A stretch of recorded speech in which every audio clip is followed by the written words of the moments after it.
Herkese merhaba arkadaşlar. Bugün 4 Ekim 2023. Orta Doğu ve Arap Dünyası ne konuşuyor?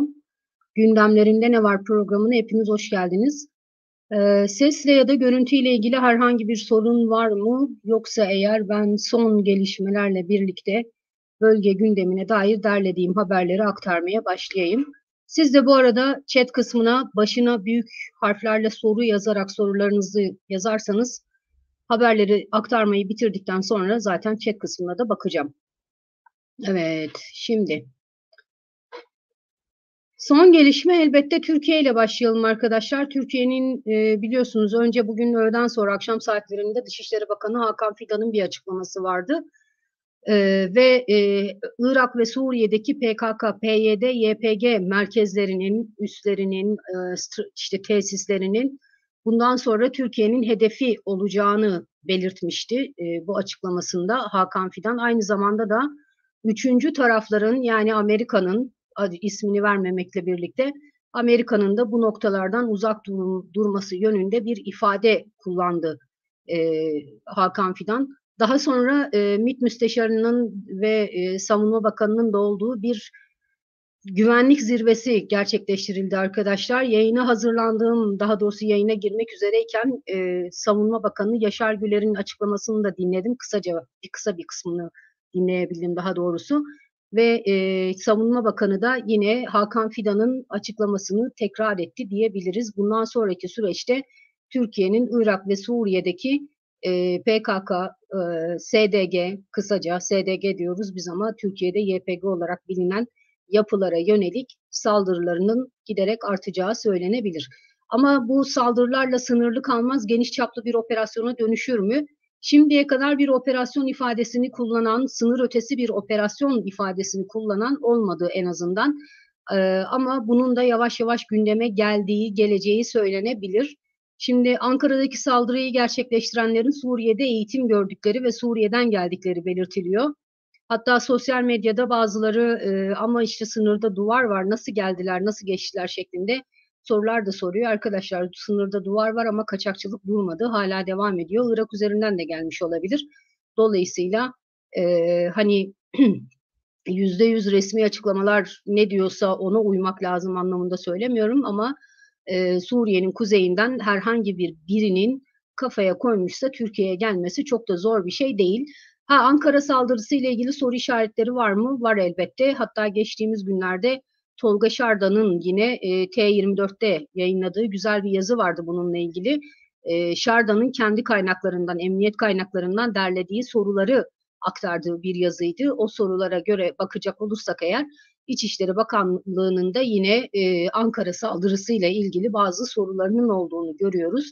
Yani saldırganlar neden işte Kayseri'den araç çaldılar, çaldıkları aracın sahibini katlettiler, daha sonra işte Ankara'ya kadar geldiler vesaire gibi bir takım soru işaretleri de var ortada. Yani en nihayetinde bu eylem niye yapıldı, hedefi neydi, amacı neydi? Acaba amacından sapan bir eylem miydi? Gerçi daha sonra yapılan açıklamalarda, daha doğrusu eylemi üstlenen örgütün yaptığı açıklamaya bakılırsa hedefe ulaşılmış olduğunu söylüyor. Hedefi neydi eylemin? Açıkçası bu da biraz soru işareti olarak kalmış. Çünkü bütün örgütlerin PKK dahil olmak üzere eylemlerinin hedefleri vardır arkadaşlar. Bir planlama aşaması söz konusuydur. Dolayısıyla bu Ankara eyleminin, Ankara saldırısının psikolojik bir eylem mi olduğu ya da işte belli hedeflere yönelik işte zincirleme saldırı mı hedefledikleri, buna benzer birçok soru işareti var gündemde. Şimdi Tolga Şardan'ın o yazısına bir bakın derim açıkçası. Tekrar Dışişleri Bakanlığı'nın açıklamalarına gelecek olursak bundan sonraki süreçte Suriye'nin kuzeyine yönelik, Irak'ın kuzeyine, PKK noktalarına ve Suriye'nin kuzeyine, Fırat'ın doğusuna yönelik saldırıların iyice şiddetleneceği söylenebilir. Peki geniş çaplı bir askeri operasyon gelir mi? Gelebilir arkadaşlar. Ben bekliyorum şahsen. Yani biliyorsunuz zaten Türkiye'de hem içeride bir yerel seçim havası da söz konusu. Hiçbir zaman dış operasyonlar, hiçbir ülkede zaten dış operasyonlarla içerideki durumun birbiriyle alakasız olduğu söylenemez. Diğer taraftan da Suriye'nin kuzeyinde gerçekten Türkiye'nin tehdit olarak algıladığı bir yapı, askeri ve silahlı gücüyle, polisiyle ve idari yapısıyla bir yapılanmanın gün gün büyüdüğünü de görüyoruz ve Türkiye tamamen kendini tehdit olarak algılıyor bu yapıyı. Aynı zamanda bu yapılanmanın, yani oradaki öz yönetimin ve öz yönetimin silahlı gücü olan SDG'nin Amerikan desteğiyle hareket ettiğini biliyoruz. Amerikalıların sık sık silah desteği verdiğini biliyoruz. Ve Türkiye'nin bütün bunları kendine tehdit olarak gördüğünü de biliyoruz arkadaşlar. Diğer taraftan Türkiye'nin tezleri arasında mesela işte Suriye'nin kuzeyinde, Fırat'ın doğusunda PKK yapılanmasından bahsediliyor. Bu propaganda amaçlı bir söylem değil. Gerçekten de orada PKK var arkadaşlar, ama aynı zamanda bir SDG, ki Türkiye'de tamamen YPG olarak görülür. SDG'nin de içinde önemli ölçüde Arap nüfus da var. Dolayısıyla Türkiye nasıl ayırt edecek? Hangi merkezleri vurmayı, nereleri vurmayı düşünüyor? Bunları henüz bilmiyoruz. Diğer taraftan böylesi bir saldırıya Amerikalılar ne der? Amerikan askerlerinin ya da Fırat'ın doğusunda bulunan Amerikan askerlerinin TSK ile asla ve asla karşı karşıya gelmeyeceklerini söyleyebiliriz. Siyasi düzeyde Amerikalılar elbette böylesi bir askeri operasyon olasılığına karşı çıkacaklardır, engellemek isteyeceklerdir. Ama sahada fiziksel olarak hani TSK ile karşı karşıya bulunması, ondan sonra işte SDG'yi TSK'ya karşı desteklemesi, çatışmalarda aktif yer alması vesaire, bütün bunlar beklenemez açıkçası. Sonuçta Türkiye NATO üyesi olan bir ülke ve Amerika ile çok sayıda dosyaları var açıkçası. Diğer taraftan peki Rusya bu işin neresinde olur? Rusya ile Şam'ın büyük ölçüde paralel hareket ettiğini biliyoruz. Eğer Türkiye bir askeri operasyon yaparsa Rusya buna çok büyük ihtimalle yeşil ışık yakacaktır. Rusya'nın yeşil ışık yakması neden önemli? Çünkü Suriye hava sahası büyük ölçüde biliyorsunuz Rusya'ya açık, ama Fırat'ın doğusunda Amerikalılar da var, koalisyon da var. Dolayısıyla Türkiye hava sahasını kullanır mı, kullanmaz mı? Bu da bilinmiyor elbette. Ama Şam açısından ve Rusya açısından Suriye'deki Kürtlerin, özellikle öz yönetimin Amerikalılara çok fazla yaklaştığını söylüyorlar. Bu da hem Şam'da hem de Moskova'da ciddi rahatsızlık yaratıyor. Daha önce Türkiye'nin yaptığı operasyonlarda da gördüğümüz senaryoların bir benzerini görebiliriz arkadaşlar. Şöyle ki Afrin'de de gördük benzer bir şeyi. Fırat'ın doğusundaki diğer operasyonlarda, Barış Pınarı'nda da gördük. Şöyle bir durum da söz konusu olabilir. Yani Türkiye operasyon yapmaya niyetlenir. Ondan sonra Rusya buna ses çıkarmaz. Aslında yeşil ışık yakmaktır bu. Göz yumar. Şam aynı şekilde göz yumabilir. Çünkü burada da Şam ve Rusya açısından en önemli faktör oradaki Amerikan varlığı. Bu sebeple hani Türkiye üzerinden Kürtlere bir ders verilmesi politikası güdebilirler. Hem Şam hem Moskova açısından söylüyorum.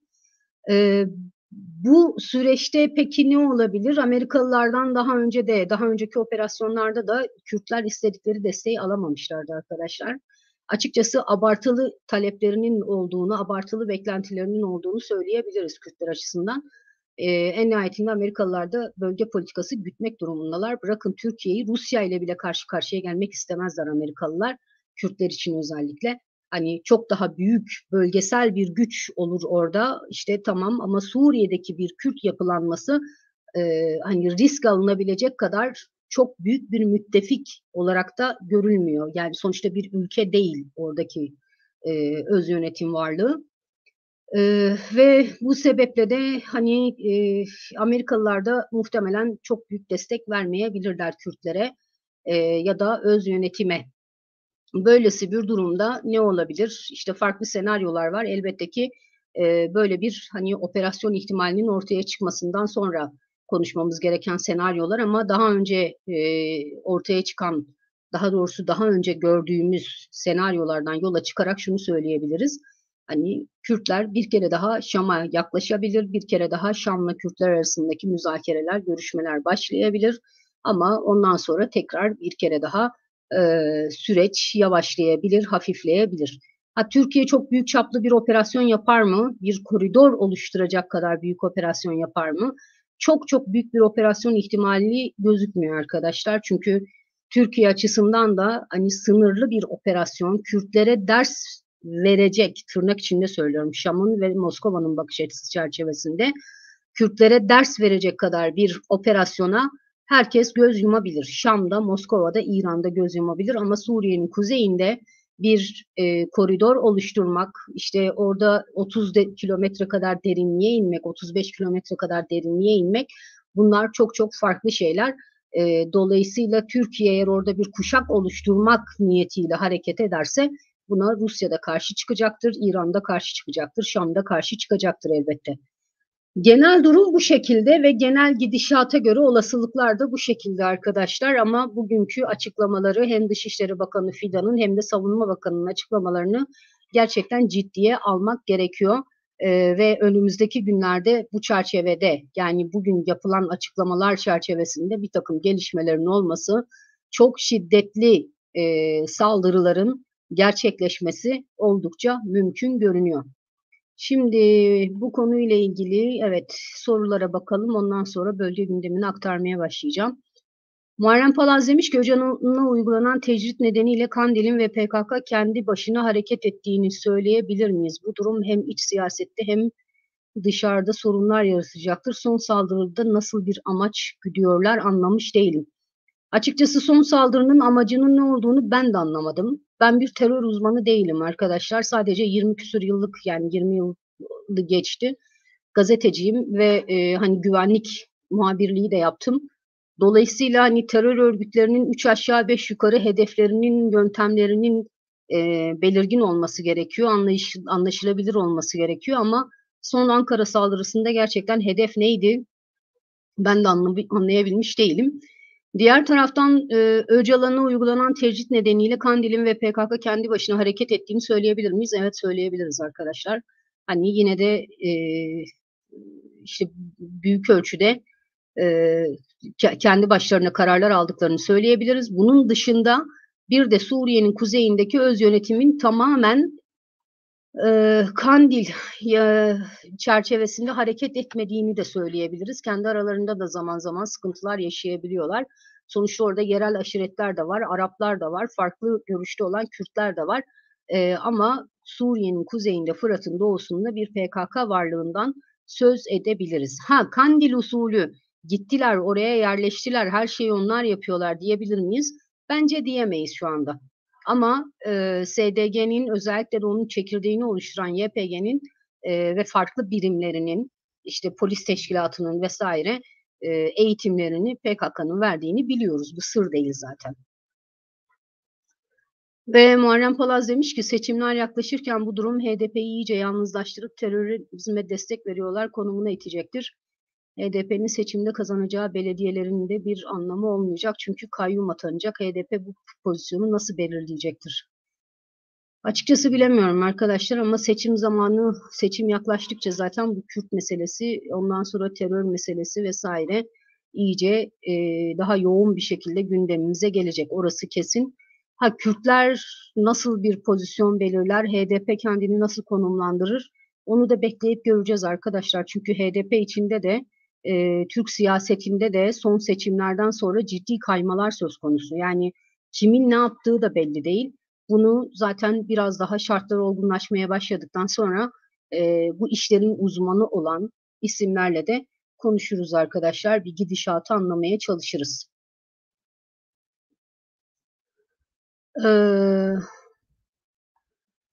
Erdoğan Altay demiş ki bölgesel hegemon güç olma hevesi, bununla birlikte iç politikada siyasal iktidarın el yükseltme, kendini içeride tahkim edip ekonomik krizi örtüp gölgelemeye çalışma hedefleri mevcut. Doğrudur ama şunu da unutmamak gerekiyor. Şimdi bu PKK meselesi Türkiye'nin partiler üstü bir kırmızı çizgisi gibi arkadaşlar, yumuşak karnı. Dolayısıyla bu sadece, yani bir operasyon yapılırsa Suriye'nin kuzeyine, Fırat'ın doğusuna yönelik, bunu sadece Türkiye'deki iç gündemle, ekonomik krizle, yaklaşan yerel seçimlerle açıklamamak gerekiyor. Yani gerçekten de Fırat'ın doğusundaki yapılanma bir idari yapı, bir öz yönetim birimleriyle birlikte bir öz yönetim mekanizması kurdular orada. Ve bunun polis gücü var, istihbarat gücü var, askeri gücü var, özel kuvvetler gücü var vesaire vesaire. Yani tek birden bir minyatür devlet modeli ortaya koymaya çalışıyorlar Fırat'ın doğusunda ve bu Türkiye açısından oldukça rahatsız edici bir şey. Kendi güvenliğine tehdit olarak algılıyor bunu Türkiye.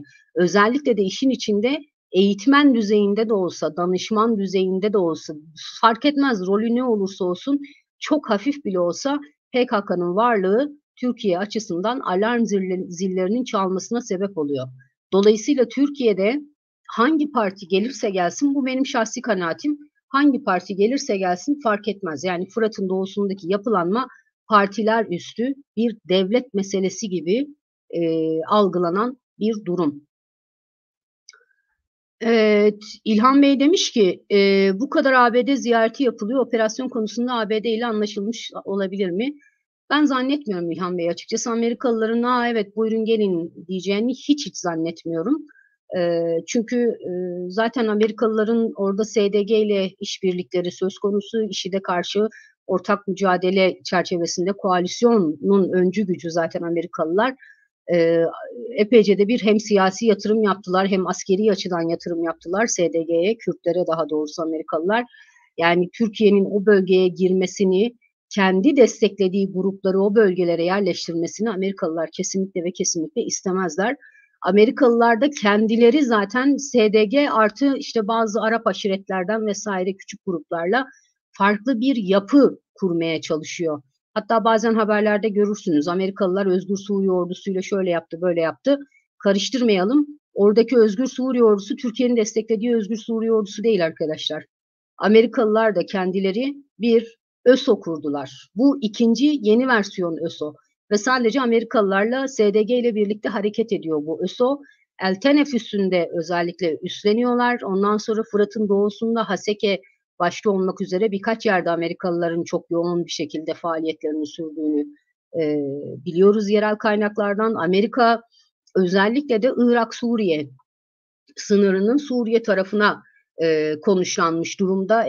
Ebu Kemal civarında mesela sürekli hava saldırıları vesaire de yapılıyor. O bölge biraz da İran'la Amerikalıların kapışma sahasına dönüşmüş durumda. Şimdi Amerikalılar kendi hesapları varken Türkiye'nin buyur gel işte şimdiye kadar askeri yatırım, işte siyasi yatırım, finansal yatırım vesaire yaptığımız grupları darmadağınık et diyebileceğini ben hiç zannetmiyorum. Amerika ile anlaşılmış olsaydı eğer, Amerika böyle bir durumda SDG'yi neye zorlardı ya da öz yönetimi git Türkiye ile anlaşa zorlardı. Yani ya da işte Türkiye'nin dediklerini yap, işte gardını düşür vesaire. Amerikalılar buna zorlardı ki böyle bir durum da ortada yok. Kısacası çok da bir anlaşma durumu olduğunu ben düşünmüyorum. Evet, zannedersem bu konuyla ilgili yorumlarınız bu kadar arkadaşlar. Şimdi bölge gündemini aktarmaya başlayayım ben. Evet, tekrar isterseniz bu konuyu konuşuruz. Bu arada bu bahsettiğimiz senaryolar hala yani henüz kesin ve net değil.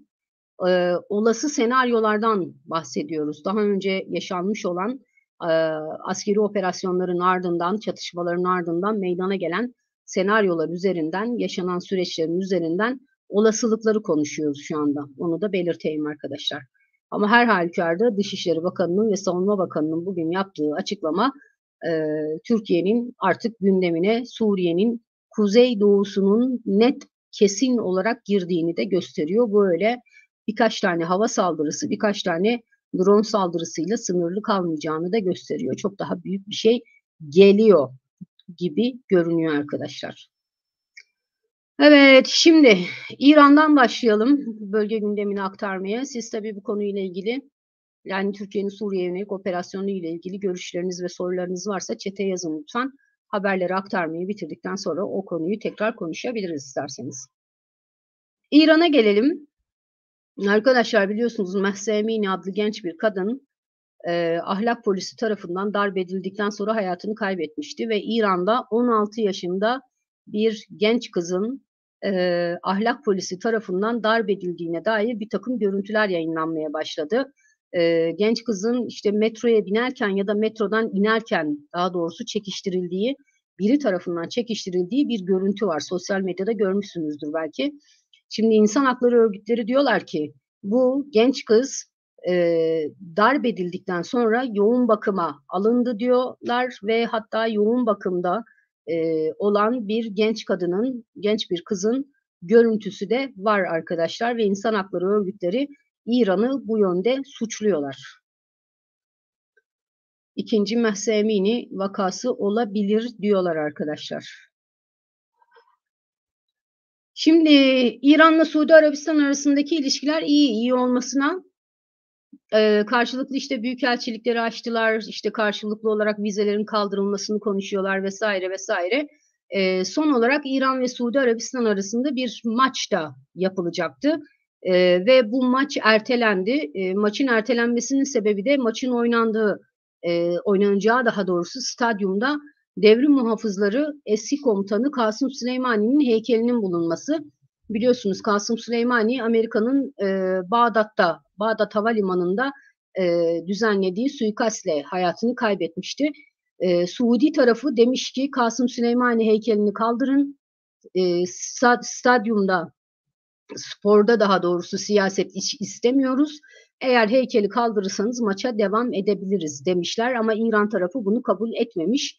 Bu arada maçı izlemek üzere 60 bine yakın izleyici de stadyumda toplanmış ve nihayetinde Suudi takım heykelin kaldırılmaması sebebiyle stadı terk etmiş. Maçın ilerleyen haftalarda başka bir yerde en azından Kasım Süleymani heykelinin olmadığı bir stadyumda oynanacağı belirtiliyor arkadaşlar.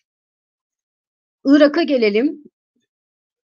Şimdi Türkiye Ankara saldırısından sonra Kuzey Irak'a yönelik saldırılarını yoğunlaştırdı. Bugün yine Kuzey Irak'ta bazı noktalara yönelik hava saldırıları gerçekleştirildi.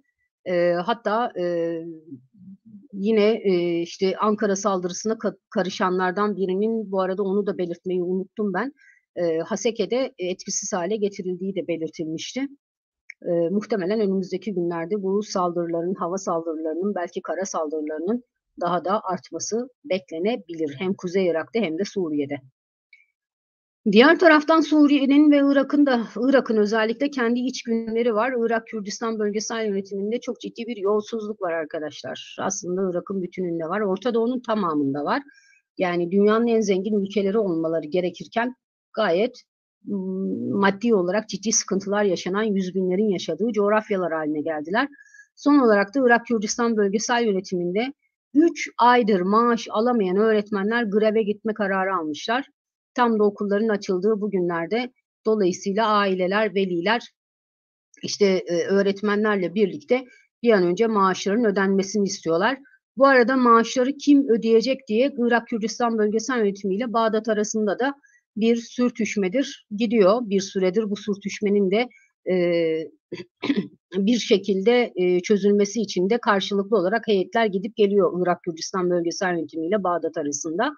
Yani memur maaşlarını Bağdat mı ödeyecek yoksa Irak Kürdistan bölgesel yönetimi mi ödeyecek? Henüz bu konuyla ilgili karar verebilmiş değiller ama maaşlarını alamayan tek kesim öğretmenler değil. Sık sık da zaten hem Erbil hem de Süleymaniye'de küçüklü büyüklü gösteriler, grevler gerçekleşiyor sırf maaşını alamayan insanların huzursuzlukları sebebiyle. Evet. Bağdat'a gelelim. Daha doğrusu Bağdat'ın kontrolündeki bölgelerde Baas Partisi destekçisi olduğu tespit edilen 24 kişi tutuklanmış arkadaşlar. Saddam'ın devrilmesinden sonra Baas Partisi yasaklı parti haline geldi. Ama hala günümüzde Baas Partisi'nin eski Baasçılardan daha doğrusu kalanlar var. İşte bir takım teşkilatlanma, örgütlenme, propaganda çalışmaları yürütenler de çıkabiliyor arada bir. Ve nihayetinde 24 kişi tutuklanmış. Aynı şekilde birkaç tane ilde de sempatizan olduğu gerekçesiyle gözaltına alınanlar da var. Suriye'nin en önemli gündemi yolsuzluk operasyonu arkadaşlar. Suriye'de korkunç bir yolsuzluk var. Savaştan önce de vardı. İç savaşın en önemli sebeplerinden biri yolsuzluk meselesiydi. Zaten devletin, milletin, işte özel sektörün, kamunun, her neyse ülkenin baştan sona kılcal damarlarına kadar sirayet etmiş bir yolsuzluktan bahsediyoruz. Aşağıdan yukarıya yani. Ve Suriye'de özellikle savaştan sonra muhalifleri desteklemeyen kesimin en büyük tepkisi de yolsuzlukla mücadele edilmemesi, etkili mücadele yapılmaması. Bununla ilgili işte birkaç tane meclis komisyonu kuruldu, araştırma şu bu, ama öyle isimler karışmış ki yolsuzluğa, yani e, dokunan yanıyor tek kelimeyle. Diğer taraftan şey de var, savaş döneminde işte bir şekilde devletle orduyla birlikte paralel yan yana savaşmış olan savaş ağaları var arkadaşlar. Şimdi bu insanların yargılanması durumunda ya da bu insanlara el uzatılması durumunda bu insanlar geri dönüp ama biz savaştık, ama biz orduylaydık vesaire demeye başlıyorlar. Velhasıl yolsuzluk bıçak kemiğe dayandı noktasına gelmiş ve Laskiye'de çok büyük bir yolsuzluk operasyonuna başlanmış. Laskiye biliyorsunuz Beşar Esad'ın da memleketi aynı zamanda. Laskiye'de muhtarlarla başlayıp en üst düzeydeki isimlere kadar uzanan bir yolsuzluk operasyonu hala devam ediyor. Bazı üst düzey isimler, ki isimler verilmiyor haberlerde, ama üst düzey isimlerin tutuklandığı, bazılarının ev hapsine alındığı, bazılarının pasaportuna el konulduğu, yurt dışına çıkış yasağı konulduğu belirtiliyor. Bununla da yetinmemişler.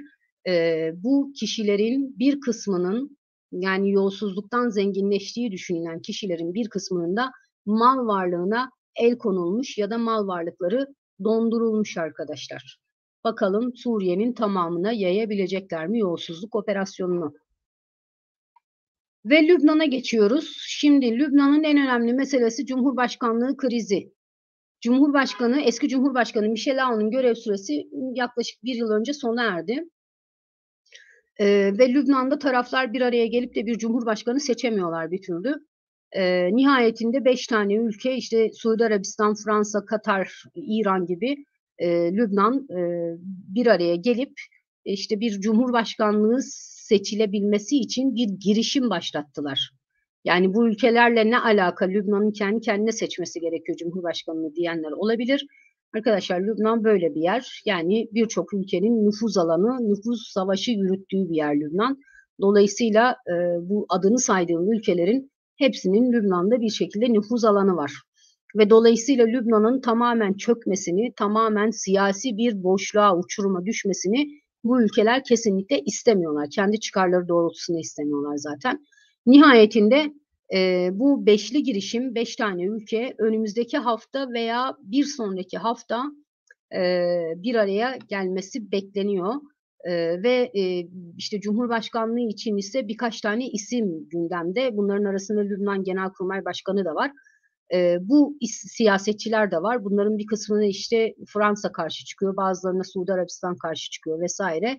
En nihayetinde bir karar vermeye çalışacaklar bu ülkeler. Bu arada da Lübnan'da hala ve hala Cumhurbaşkanlığı seçilmesi için parlamento oylamaları devam ediyor. Ama şimdiye kadar bir çoğunluk sağlanamadı. Dolayısıyla sonuçsuz kaldı bu oylama girişimleri. Ve Lübnan basınına göre bu 5 ülkenin Cumhurbaşkanı seçilmesi için yapacakları toplantı bir sonuç verene kadar Cumhurbaşkanlığı seçimi için yapılan oylamalar durduruluyor arkadaşlar. Yani bu 5 ülkenin alacağı karara göre Cumhurbaşkanının kim olacağı 3 aşağı 5 yukarı belli olacak. Ondan sonra da parlamentoda oylanacak gibi görünüyor. Şimdi Hizbullah lideri diyelim, genel sekreter olarak geçiyor ama Hizbullah lideri Hasan Nasrallah bir televizyon konuşması yaptı. Aslında standart düzenli olarak yaptığı televizyon konuşmalarından bu. Ve Nasrallah'ın bu televizyon konuşmasındaki bir önerisi, bir çağrısı Lübnan içinde oldukça ciddi tepkilere sebep oldu. Destekleyen de var, hayır olmaz öyle şey diyen de var. Ne dedi Nasrallah? Nasrallah dedi ki Avrupa üzerinde baskı kuralım.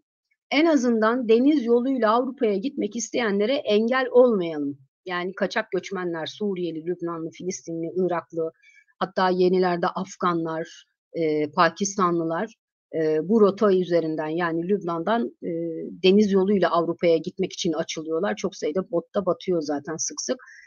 Ve Hasan Nasrallah diyor ki bu deniz yolunu kullanmak isteyenlere engel olmayalım diyor.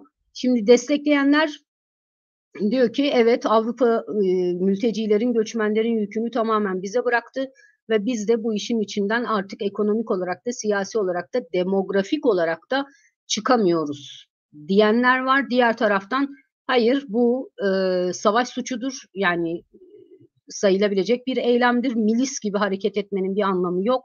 Böyle bir şey yapılamaz. Bu insanları başıboş şekilde ölecekleri, büyük ihtimalle ölecekleri yolculuklara uğurlamak doğru değil diyenler de var.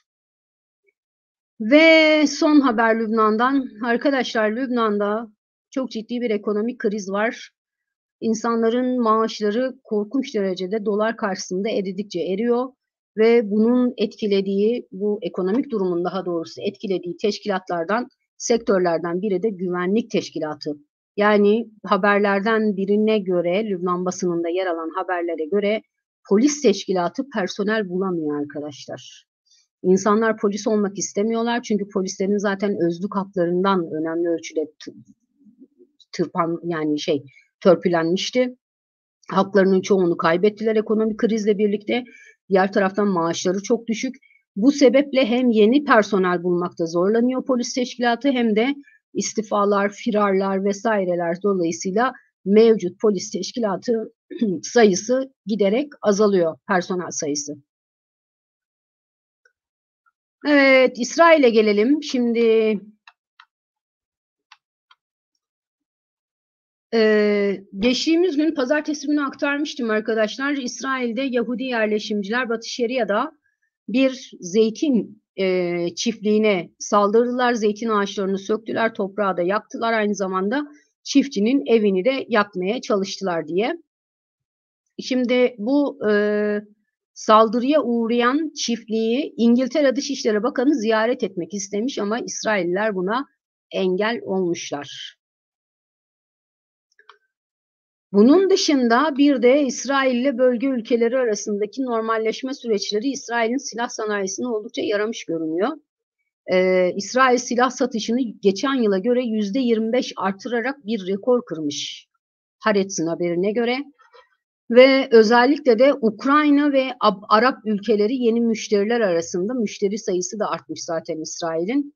40'lardayken 60 ülkeye falan çıkmış neredeyse. Sattığı tek şey silah değil arkadaşlar, siber teknoloji, güvenlik teknolojisi ve drone da satıyor İsrail. Hem bölge ülkelerine hem de Ukrayna Savaşı'ndan sonra Ukrayna'ya. Bu yakınlarda zaten şey de yapmıştı biliyorsunuz. Almanya'yla da bir silah satış anlaşması imzalamıştı İsrail. Filistin'den bir tane haber var arkadaşlar. Filistin'deki silahlı gruplardan Hamas ve İslami Cihat var zaten. İslami Cihat askeri bir tatbikat yapmaya hazırlanıyormuş Gazze'de. Ve Mısır. Şimdi Sisi, Mısır Devlet Başkanı Sisi 3. dönem başkanlık adaylığını açıkladı. Şimdi Sisi'nin başkanlık adaylığını açıkladıktan sonra küçük protesto gösterileri de yapıldı. Bu küçük protesto gösterilerine katılanların büyük bir kısmı zaten gözaltına alındı arkadaşlar. Ama yine Sisi yanlısı gösteriler de vardı. Epey bir çalkantılı olacak gibi görünüyor. Sisi'nin karşısında da hala dişli bir aday çıkabilmiş değil. Zaten kadın aday yok şu anda. Bakalım başkanlık yarışında Sisi tek başına adayları, daha doğrusu aday olarak ortaya çıkabilecek isimleri sile sile, eze eze mi devam edecek? Yoksa gerçekten çekişmeli bir yarış çıkacak mı ortaya, bekleyip göreceğiz. Ve Türkiye'nin Kahire Büyükelçisi Salih Mutluşen Mısır'daki Türk yatırımcılarla görüşmüş. Bu görüşmede Büyükelçi demiş ki başka firmalar da, yani Türk firmaları da Mısır'a yatırım yapmak istiyorlar. Hali hazırda Mısır'da 800 tane Türk firma varmış ve yatırım bedeli de 2,5 milyar dolar civarındaymış arkadaşlar. Çikolata fabrikasından araba parçası fabrikasına kadar çok sayıda Türk firması var Mısır'da. Üstelik Türkiye ile Mısır arasındaki ilişkiler çok kötüyken bile bu Türk firmalar çalışmaya devam ediyordu orada. Ve Birleşik Arap Emirlikleri'nde enteresan bir haber var. Aslında çok da can sıkıcı bir haber de var. Çölde, yani çöl sayılan bir yerde 80'i ağır durumda, 50'si ölmüş olan çok sayıda kedi bulunuyor. Çöle terk etmişler. Yalnız enteresan olan şey şu, bu kedilerin çok büyük bir kısmı çipliymiş ve kısırlaştırılmış kediler. Bununla ilgili soruşturma açılmış. Hatta köpekler de varmış aralarında. Ve oradaki işte hayvan hakları ile ilgili çalışan dernekler yöneticilere falan da çağrıda bulunmuşlar. Biraz daha hani çipli hayvanların sokağa atılmasına engel olunması için caydırıcı bir takım adımlar atılması gerektiğini söylemişler. Suudi Arabistan, şimdi Suudi Arabistan'la değil ama İngiltere ile alakalı bir haber var arkadaşlar. İngiltere, Suudi Arabistan'a 5 milyar dolarlık silah satmak istiyor. Bunun içinde Eurofighter uçaklar varmış, savaş uçağı. Aynı zamanda silah da var. Bu çerçevede özellikle Amerikalılar zaten yeşil ışık yakmışlar böylesi bir silah anlaşmasına. Bunun dışında bir de İngiltere Dışişleri Bakanı Suudi Arabistan'da kadınların durumunun giderek iyileştiğini ve Suudi Arabistan'ın dönüşüm değişim konusundaki girişimlerini de övmüş. Zaten silah anlaşmasını da garanti altına almak istiyor diyordu haberlerde. Evet, Tunus. Tunus Cumhurbaşkanı Kays Said arkadaşlar böyle diktatöryel bir sisteme çevirdi Tunus'u. Kays Said'den memnun olanlar var, karşı çıkanlar var. Ve muhalif bir partinin başkanı olan avukat ve aktivist Abir Mueisi adlı bir kadın tutuklandı arkadaşlar. Kadın geçtiğimiz günlerde Kays Said'in aleyhine bir takım açıklamalar da yapmıştı. Şimdi Abir Mueisi'nin tutuklanmasının ardından çok sayıda işte insan hakları örgütünden vesaire açıklamalar da gelmiş. Tunus içinde yapamazsınız bunu, serbest bırakın vesaire diye. Bu arada 60 kadar aktivist de açlık grevine gitmeye karar vermiş. Tabii Tunus'ta çok ciddi bir örgütlenme kültürü var arkadaşlar. Sendikalar çok güçlüdür Tunus'ta. Dolayısıyla Kaş Said'e karşı bu işte aktivistler, ondan sonra siyasi muhalifler vesaire özellikle sendikal hareketlerini, kadın örgütlerini vesaire örgütlemeye çalışıyorlar. Son iki ülke Fas gelsin önce. Fas'ta resmi kayıtlara göre mahkemelere yıllık ortalama 25.600 kişi başvuruyormuş. Ne için? Küçük yaşta çocukların evliliği talebiyle, mahkeme kararıyla evleniliyor ya 18 yaşından küçükse. Mahkeme Allah'tan bunun hepsini kabul etmiyormuş ama yılda ortalama 11.000 çocuk gelin, çocuk damat kararı veriliyor bu mahkemelerde resmi rakamlara göre. 11.000 korkunç bir rakam arkadaşlar. Hele yılda ortalama 25.600 başvuru çok daha korkunç. Yani %40'ını falan ancak kabul ediyor mahkeme ama o bile çok fazla yani 11.000. Diğer taraftan Fas açısından kırmızı böcek alarmı var. Şöyle ki biliyorsunuz Fransa'da Paris'te özellikle bir kırmızı böcek salgını başladı. Haberlerde görmüşsünüzdür ya da sosyal medyada. Bu kırmızı böceklerin Fas'ta da bir limanda özellikle görülmeye başlandığı belirtiliyor. Bu çerçevede kırmızı böceklere karşı da sınır işte limanların özellikle havalimanları konuşamadım ve limanların daha doğrusu izlemenin daha sıkılaştırılacağı belirtiliyor arkadaşlar ama kırmızı böcek salgını Fas'ta bir limanda, deniz limanında yani görülmeye başlanmış. Sudan son haberimiz, son ülkemiz, son haberlerimiz. Dünya Sağlık Örgütü demiş ki Sudan'daki çatışma bölgelerindeki sağlık tesislerinin %70'i işlevsiz demiş. Diğer taraftan Avrupa Birliği Sudan'da savaşan işte Sudan ordusu ve hızlı destek kuvvetleri gibi taraflara yaptırım uygulayabilirmiş. Yine Dünya Sağlık Örgütü'nün çok korkunç bir açıklaması var. Dünya Sağlık Örgütü demiş ki Sudan'da sıtma vakası 700.000'i aştı. Dank humması vakası ise 3.700'e yükseldi demiş. Salgın hastalıkların geldiği boyut açısından oldukça çarpıcı rakamlar. Evet arkadaşlar, Orta Doğu ve Arap dünyasından benim aktaracaklarım bu kadar. Şimdi chat kısmına bakalım. Evet, bakalım.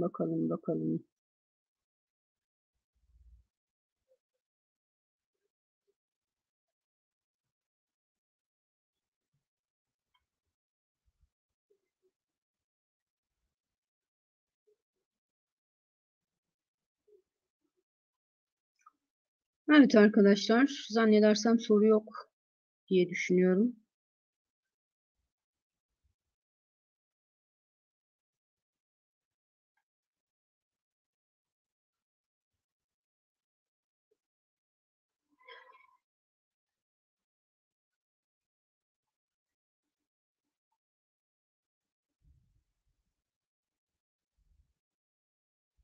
Zeki Ateş demiş ki merhaba, Tunceli'den sevgiler demiş. Bizden de sevgiler olsun.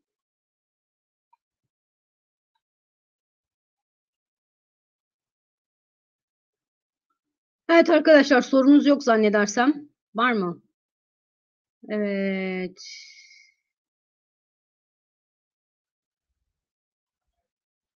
Mert Koz demiş ki modernleşme hamlelerini inşaat projeleri, askeri anlaşmalar, yüksek teknoloji yatırımları ve benzeri yollarla yapmaya çalışan Bin Salman ne kadar başarılı olabilir? Önce anayasal bir süreç yürütmek gerekmez mi? Şimdi Suudi Arabistan'la ilgili daha önce birkaç tane yayın yapmıştık. Hatta Birol Başkan'la ve Tanrı Orta Doğu'yu yarattı serisinde Suudi Arabistan'ı çok detaylı bir şekilde konuşmuştuk. Orada Vahabilerle mevcut yönetim arasında ülkenin kuruluşundan itibaren bir mutabakat söz konusu. Dolayısıyla öyle yasaları değiştirdim, hadi dönüşüyoruz, kadınlara şu özgürlüğü verdim, bu özgürlüğü verdim denebilecek bir ülke değil Suudi Arabistan. Veliaht Prens de bu nedenle ufak ufak yapmaya çalışıyor bunu. Yani bu sadece işte modernleşme, askeri inşaat vesaire falan filan değil. Aynı zamanda böyle muhafazakar kesimle nispeten Suudi Arabistan tarzı diyelim, seküler kesimi ya da işte daha rahat yaşamak isteyen kesimi birbirinden ayıracak ya da iki tarafın da kendilerini rahatlıkla ifade edebilecekleri alanlar oluşturmaya çalışıyor. Şimdi bu çok büyük bir dönüşümdür Suudi Arabistan için. İkincisi de kadının daha fazla görünür olması için yine işte bir takım çok da göze batmayan, çok da gündeme gelmeyen atamalar yapıyor. Çok önemli konumlara kadınları atıyor arkadaşlar. Geçtiğimiz gün mesela aktarmıştım ben size, Taliban'la görüşmeye bir kadını birlikte götürmüşler, kadın diplomatı. Taliban dehşete düşmüş zaten yani bundan dolayı. İşte ne bileyim kızlı erkekli karışık konserler, eğlence parkları vesaire. Sonra işte uzay yatırımları, yapay zeka yatırımları, online oyunlar, bütün bunlara kadınlar da katılıyorlar. O yüzden böyle Suudi Arabistan Veliaht Prensi ufak ufak toplumu dönüştürmeye çalışıyor.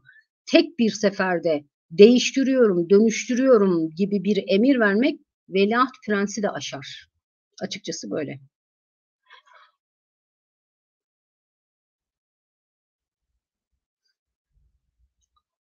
Evet, bakalım.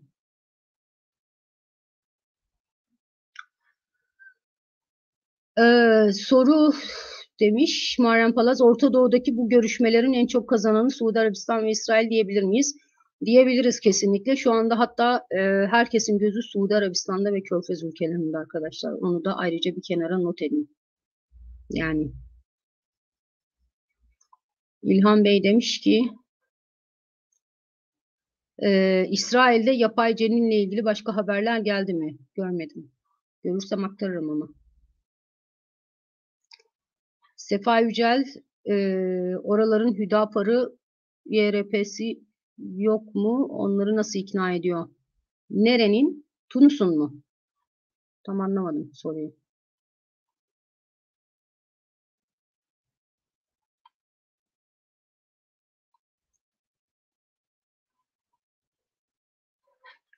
Güzel soru.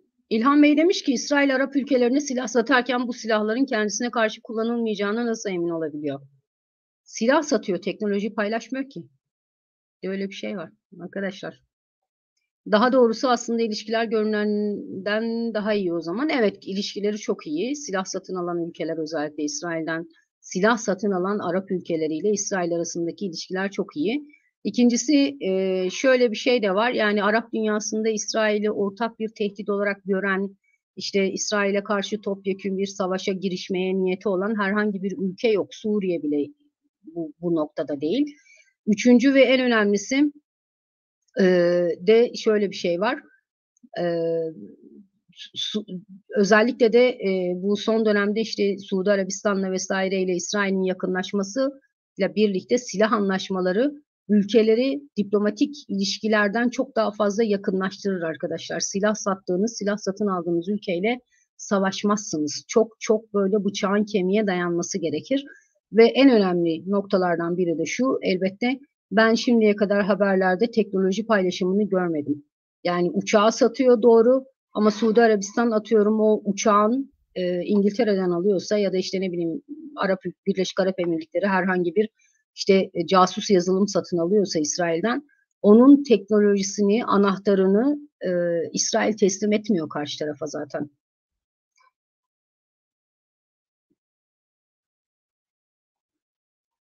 Evet, Sefa Yücel demiş ki Suudi Arabistan'da Selman nasıl ikna ediyor radikal muhafazakarları? Biraz baskıyla, biraz ikna ederek, biraz biz böyle karar verdik diyerek, biraz arada bir gönüllerini alarak duruma göre değişiyor açıkçası.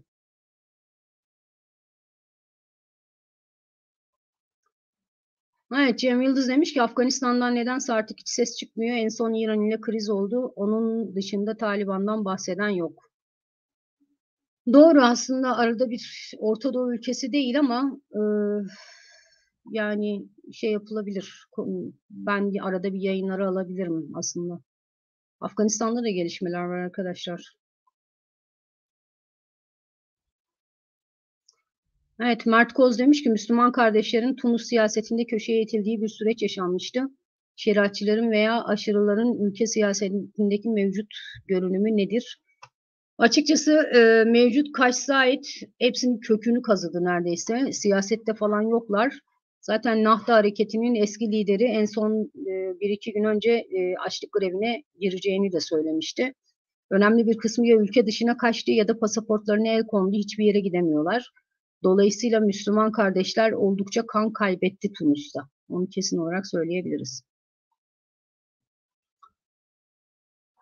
İlhan Bey demiş ki Esmer Kleopatra konusuna hiç girmiyorum. Seçime kurban gitti.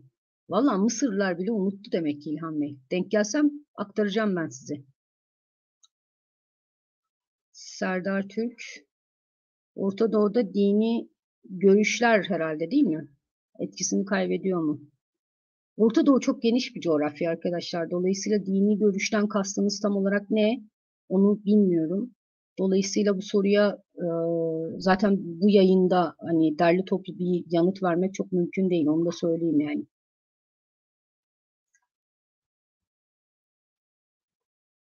Atem Merti. Hediye sen nerede duruyorsun? Ne yapacaksınız? Ziyarete mi geleceksiniz? Evet arkadaşlar, Orta Doğu ve Arap dünyasından benim aktaracaklarım bu kadar. Yarın akşam Aydın Sezer'le birlikte Karabağ meselesini konuşacağız. Aynı zamanda yeni işte koridorlar meselesini, Zengezur meselesini, işte İran'a etkisini, Azerbaycan'a etkisini, Türkiye'ye etkisini vesaire konuşacağız. Yarın akşam sorularınızla ve yorumlarınızla birlikte hepinizi bekliyor olacağım o yayına. Görüşmek üzere, hoşça kalın.